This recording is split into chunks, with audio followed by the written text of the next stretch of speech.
Today we're restoring this French bayonet from World War II. First, we're cleaning off the dirt and soaking it to break down all that rust.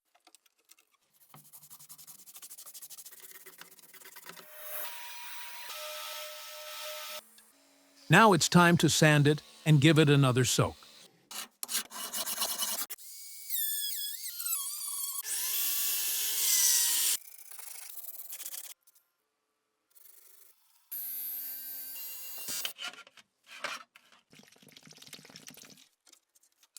Don't forget to hit that like button and subscribe.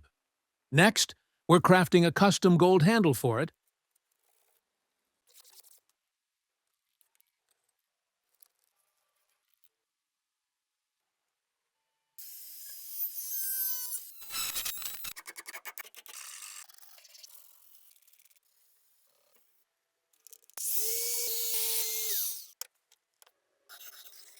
And it's done. If you enjoyed the video, make sure to subscribe to the channel.